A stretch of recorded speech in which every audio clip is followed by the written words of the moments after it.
Hello and welcome to I'm sorry, I don't even know my own show name. Welcome to DreamTraxx Live and Uncut, and I have with me today. If you at all grew up in the '70s, you know this television show, The Land of Lost, and I've got Kathleen Coleman with me. And what I'm going to do is I'm just going to play just a little reminder song here of the Land of Lost theme song, and then we'll get into asking some questions. So. Marshall, Will, and Holly on a routine expedition met the greatest earthquake ever known.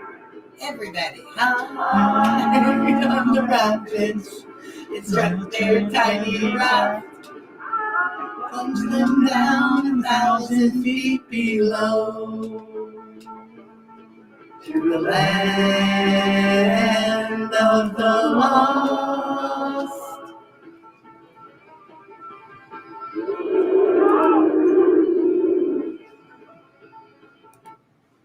All right, Kathleen, welcome. You're my first in studio guest. Oh, well, that's cool. I know everybody else is things first. I have had most everybody else, of course, with COVID, it's hard to get people to be in studio, but most everybody I've had, they've been at home or something like that. But we're really excited to have you. This show, it's got the school's name, but we like to talk to people who are in the industry, not so much about what they're doing or what they've done, even though I do want to talk to you a little bit about the Land of Lost, okay. but more about you and your journey into the business. So could you, tell us how this all happened for you? When I was very little, I was very talkative, and my mother would, come across people and they'd say, you need to get that kid into the business. Well, right. We lived on the East Coast in Massachusetts, and back then, if you were going to be in the business, you needed to be in Hollywood. Yeah, you had to be, right. And so my mom just kind of thought it was cute that they said things like that, but that was as far as it went. And then when I was 5, we came across the country, and we actually wound up very close to Hollywood where we were living. And people started saying it again, because I was very outgoing and talkative, and I liked adults. Actually, I seem to do better around adults than even my own age range kids. And so my mom thought, I'm going to see if I can't get you an agent. That's what they told her to do. And my mom had no clue, by the way. She was not a stage mom in the beginning, and then she became one. But she wasn't one in the beginning, and she was very naive, very green to the whole business. And anyway, I wound up getting an agent. But my mom, in that whole green mentality of hers, thought that they were looking for the next Shirley Temple. Oh, so on every audition, she sent me in party dresses and black patent leather shoes, and my hair really curly. Well, I went on 100 interviews and I got nothing. And then I walk in on this interview for Shakey's Pizza, and they're looking for Goldilocks. And I walked in, the casting director must have just went, oh my God, heaven just sent me exactly what I need, because I was perfect for that. Wound up getting the job. I actually went, of all the girls that they interviewed, which was a slew of them, because that's how interviews went back then. It was 200 girls could try out for the one part. Right. And it was between myself and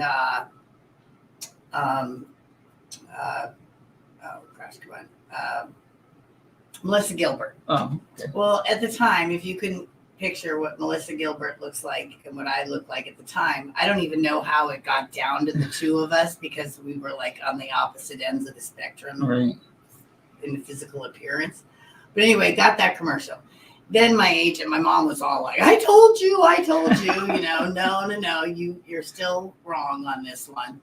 And she said, if you want her to continue working, you need to tone her down, right. And so ironing the hair, gray sweatshirt, blue jeans, and bam, I started going on interviews, and I was getting job after job after job. Now, commercial. when you did the commercial for Shakey's Pizza, you were working with one of your future co-stars, right?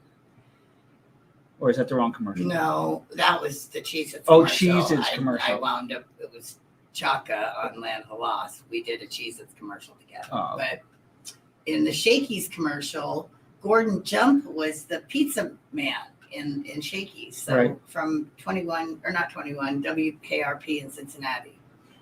Anyway, so no, that was Shakey's. But, and you know, during my the commercials that I did, of course, I was interviewing for pilots and, you know, films and all kinds of stuff. You know, they were huge casting calls back then. Some of them were cattle calls, and those were Oh a my nightmare. God. Oh my God, I hated those. You could be there all day. They were bad. Just thousands of people. It is you know. true. It's bad. But you had to go on everything. And it's that thing I was telling you about before. In this business, you have to step on every one of the stepping stones. Right. You can't skip them. You can't jump over one.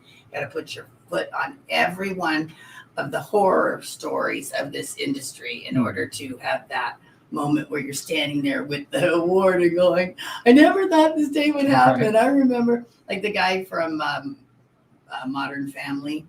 Is that what it's called? Modern Family? Mm-hmm. Yeah. He talks about sleeping in his, like, he had like a Chevy Vega or something, and sleeping in his car in between interviews, you know, and, you know, all of us, we've all, like, you know, done the funky work in order to be able to work and have this business be a part of your life. But you know, one of the great things I think though about the shows that were like on in the late '60s, going into the '70s, the shows that we kind of grew up with, was that it really struck a chord with us kids, you know, and we watched those shows so religiously, and and you know, I know that when I was young, and I'd go out after I watched the show on a Saturday, and I go to my friend's house, and we'd all like act like we were in the land of the lost. Yeah, and, yeah, you know, people tell me that. and everybody, all my friends always had a crush on you, and then all the girls I knew always had a crush on Wesley's character. Right. So, but you got this role, and you knew Philip, the guy that played Chaka. I'm never Right. going to get that right. That's Chaka. Before you knew him before, and then you guys had met on the on one of the callbacks, because I went on 7 callbacks. 7 for Land of the Lost.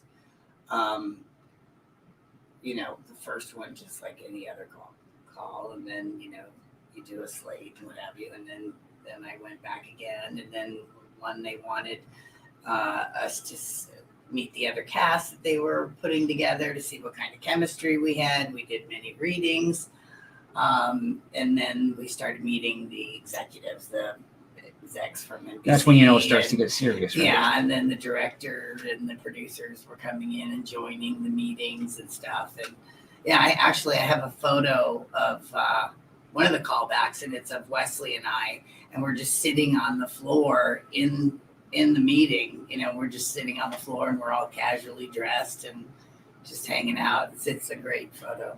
Was it the hippie days where everybody was barefooted and you know wearing? I'm in bell bottoms if that helps. And but that show has stuck with the people who loved it forever. I mean, everybody. There's still a following. I mean, Huge. It amazes me, and it's a show that in a couple of years will have been 50 years. You know, since the original. You know, 1974, right? Yeah, and.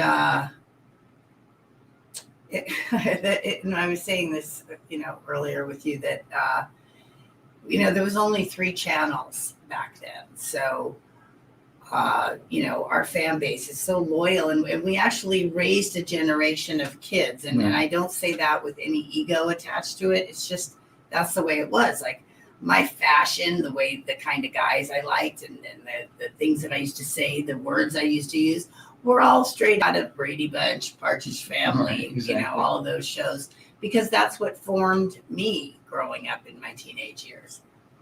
But yeah, Land of the Lost, we raised a generation. And when you said that all the boys liked me, you know, this is funny because I got the boys that liked me were preteens.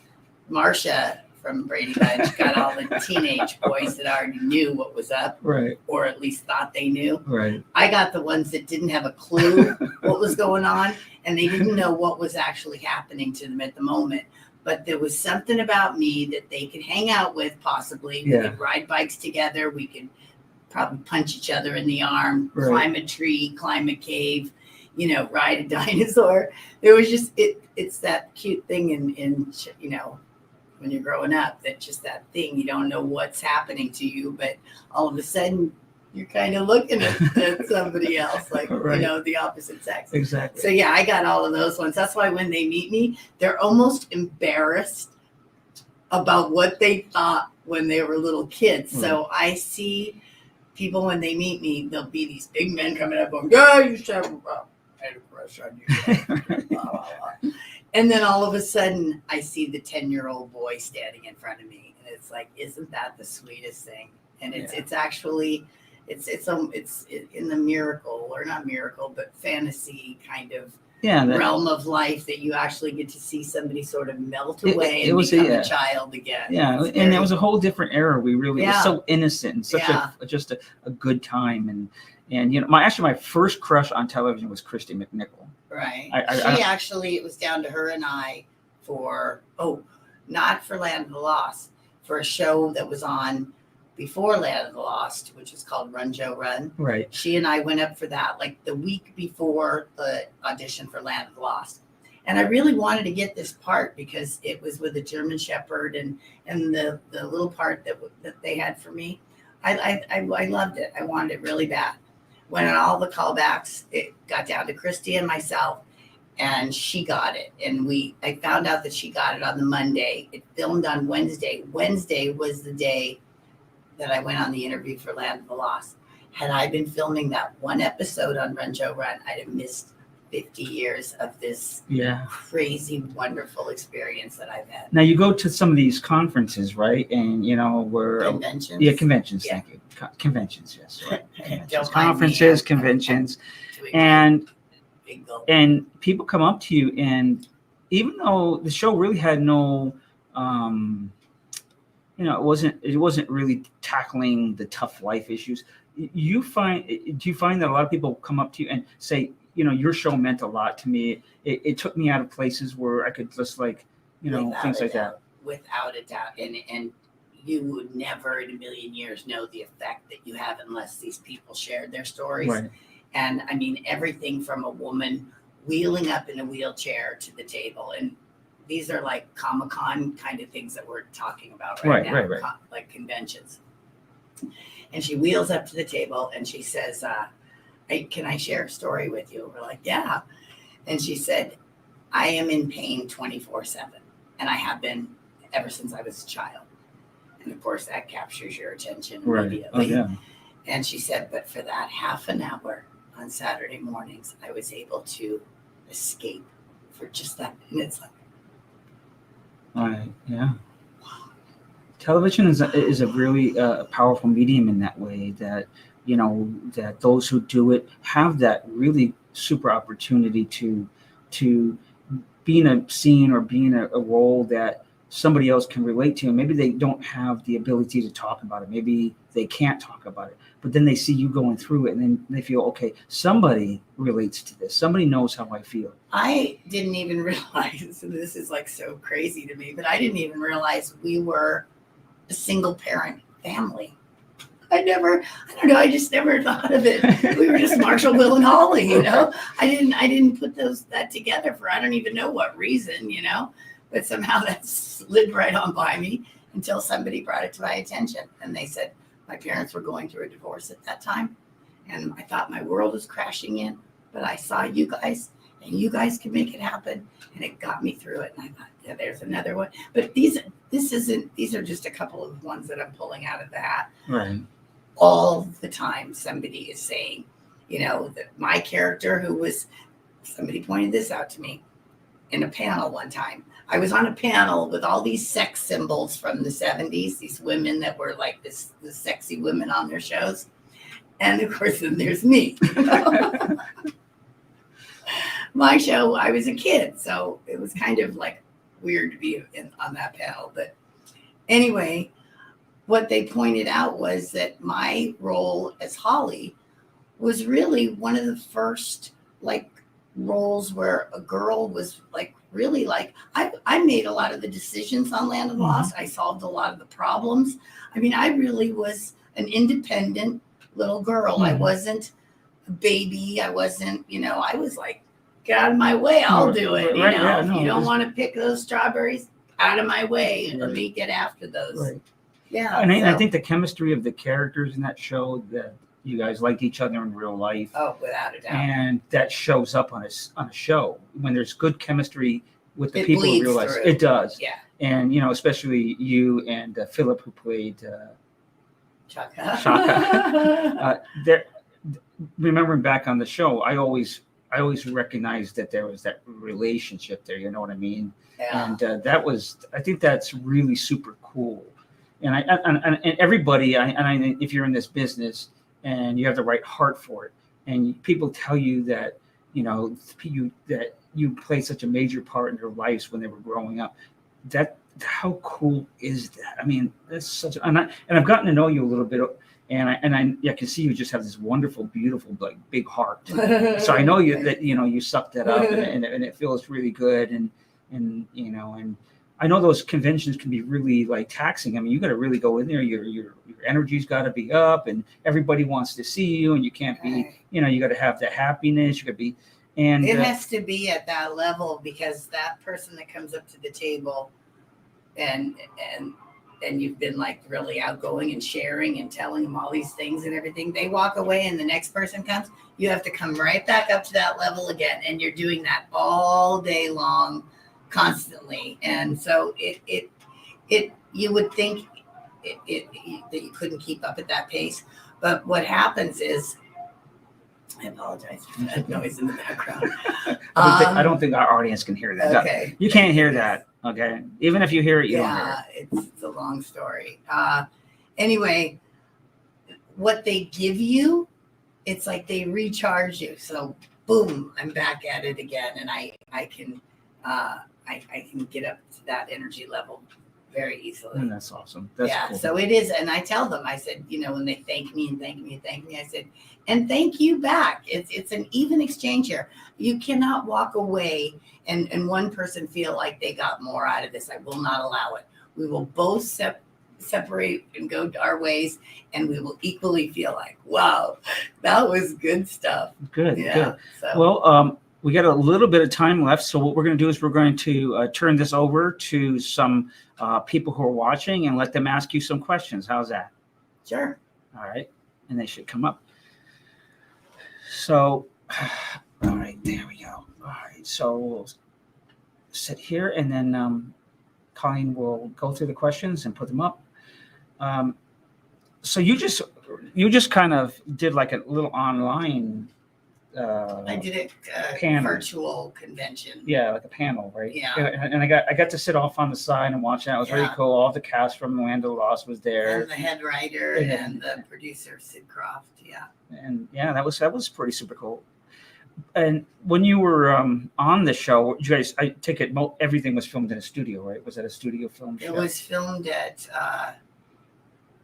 General Services on Santa Monica and Las Palmas, and we filmed there with 2 huge sound stages, an interior and an exterior of our set, like our cave. You guys had that lagoon, right? Yeah, and our cave and all of that, and the jungle was on one side. Then we had the other side that was the interior of the caves and the lost city, and then the big you guys call it a green screen today. It was a chroma key, we called it back then. It's blue, like a cobalt blue, and it was huge. It was the height of the sound stage, which I don't know how tall those things are, 30 feet. Yeah, at least. And about, I don't know, 50 to, I don't know. It was just massive.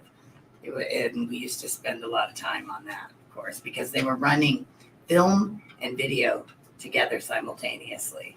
So, Right. Yeah, it was all of what, people kind of joke and say, well, the writing still holds, because we were written by some of the best sci-fi writers out there. But the special effects was so cheesy. And yes, but at the time, Yeah, it was state of the art. right. At the time, it was groundbreaking at the time. Okay. That claymation and all that, stop motion animation. We got our first question. Was it difficult to be a child actor and then going to like public school and with friends? Great question. Yes, it was. I got teased, I got picked on, I got beat up. You name it, it happened. And I'll tell you why. Because my mom made me a promise when I was going on all these interviews. If I got commercials, I got a tiny little reward for that. But I kept asking her for a pony. And she said, when you get a series, then we'll talk about getting a pony. And so I signed the contract on Land of the Lost with my mom. That same day she took me out, she got me a pony. And I had to live in a place where they could board horses. So it had to be zoned for that. And that was nowhere near Hollywood. So I went to school with kids who had no idea what it was like to be on television, never met anybody that was ever on television. And so therefore it was their meanness towards me, or whatever you want to call it, was really, some people say, well, they were jealous. It was more, and I say this without being mean about it, it was more just ignorance. They just didn't know. They teased me. But, and then those later on, those same guys that said, oh, you're on that stupid show, man. And then you want to go out, And I was like, no, I'm on that stupid show. Okay. Well, another question. What advice would you give to a child actor today? That's another good question. Well, when I was a kid, I remember going on interviews, and I had a very strict mother, so I was very polite. I took direction really well. I did what I was told. I was outgoing and all those things. And that's due to the way my mother raised me. Right. But I used to watch the other kids, and they were like, they would act up. They'd be like noisy and running around and stuff. My mom wouldn't have allowed that.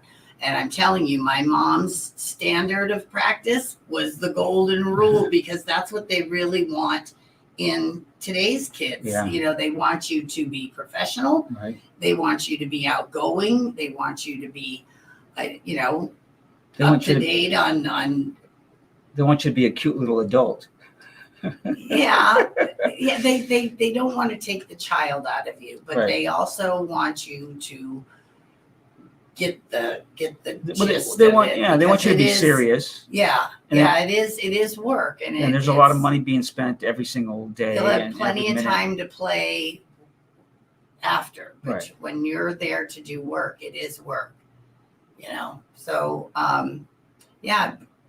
be prepared for it. Be prepared for people expecting a lot of things out of you, and also hold on to that one part of you that knows that, yes, you're in the business of, do you like me? Do you like me? But the most important person to answer that question is you. Do you like you? And you hold on to that, because this business can kind of take that away from you at different times in your life. You start questioning, oh, do I like me? And you got to make a U-turn and come back to yourself. So, well, hello, Facebook user who's saying hello to me, but we're here to talk to Kathy. So how did you remember your lines? There's another question. Well, like I said, in the last question, I didn't live in the Hollywood area, so it was about an hour and a half drive into the set every day, and then of course an hour and a half home. So by the time I got home, I was beat. I was so tired, and I had to, take a shower. I had to eat and get my lines memorized, and homework. Yeah, I was on a tight schedule. There were times when literally I couldn't do it, and I got in trouble for it the next day on the set if I wasn't prepared. And so then I would get the crack down, and I made it happen. But I have fallen asleep on the toilet before bed, and I just out of pure exhaustion. Oh, wow. Yeah, well, I can. But understand I did that. it, when I was a kid. Days. They allow for So I got another question for you. A Facebook user wants to know how did you stay in character? What did you do to stay in character? How did you created Holly, and then you go out there and you're Kathy, or Kathleen, and then you're Holly. And She's very close to who I was as a kid. Okay. So not too much of a stretch. I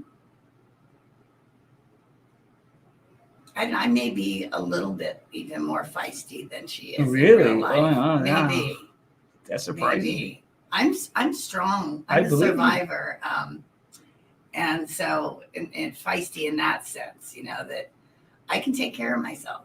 Now, for like some of our audience that may be of the same gender as you, your character really was one of the first characters, female characters, that was allowed to be strong in personality and make decisions. We were talking about this a little bit earlier, and that was kind of cool. I mean, your character was shown to be brave and not always really not relying on the men. Your character made a major impact on that. Right, and I just started thinking about this. It may, what did I pull from? It may be from the fact I just got through telling you I was the youngest of 10 kids. Right. And, you really have to fight for your place at the table.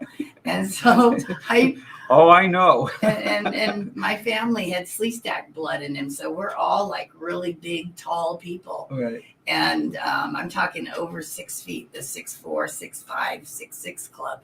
So I really had to have a mouth and be able to speak my mind and stuff. So probably, pulling from, I think everybody pulls from their own experience. And I could have done it subconsciously and not even known, or just who I developed. I think one of the great things I like about Hollywood right now is the diversity of it. Mm-hmm. The diversity of the roles, the diversity of the people, the diversity of the looks. The okayness. Yeah, it's more okay. It's it just seemed like if you didn't fit everything that was in this little box, you might make it, but it's going to be a hard road, But now, you got people who are large and or thin. Doesn't matter what ethnicity, doesn't matter what religion, anything like that, and you can actually make it in this business. You just have to show you have a good work ethic and that you really want this, and that's really super cool. That is actually what probably halted my career in the beginning, was because my mom put me in the box. I was the box, I was blonde, I was the box, and until she let me out of the box, and because on the interviews, they wanted the kid next door. Right. They did not want Shirley Temple or, right. Popping out, the house, getting on her bicycle in a party dress. They wanted a kid, and, with freckles and all the things, messy hair, whatever. And, once I did that, then I started working. So we have another question. What Facebook user wants to know, what are your tips of getting into the business and getting your foot in the door and getting known? Today's different, and I just know that even just maybe 10 years ago, you had to be like in a play, and you had to invite people to come see you, right? And there was that part of it. There's with agencies now, and that's how you got an agent, by the way. That's at least what I was told. You have to be in a play in order to get an agent, whereas that wasn't the case when I was a kid. You just could walk in, you could submit photos or what have you. I don't know. I think the most important thing is preparation and being ready. Get in a good acting class, have a nice, headshot. And just be physically and mentally ready, because the door opens so infrequently. And when it does, if you aren't ready to jump through it at that point, don't say to yourself, well, when the door opens, then I'll go to the gym, then I'll, fix my skin or whatever it is, or my craft or whatever it is that you're waiting on. Do not wait. It closes so fast, or somebody else pushes you out of the way because you aren't prepared, and they get in and take the job. So be prepared. That's the most important thing. Well, I want to thank you for coming on to the show today. I really enjoyed having you. It went by so fast I could I hardly know believe it. we barely even I know, it skimmed just goes- I anything. know. I'm gonna have to come back. We're gonna have her back. I got some great guests coming up really soon. I've got Amy and Lyndon from Los Angeles. I got Keith Coogan, whose grandfather was Jackie Coogan, coming up next in October. I've got all sorts of wonderful people coming up, but it was so wonderful having you. It was a So wonderful pleasure. getting to know you. Yeah. You're such a great human Back being. at you. Thank you so So are much. you. What you spot is what you got. Okay. All right. We'll see you folks next Saturday. All righty.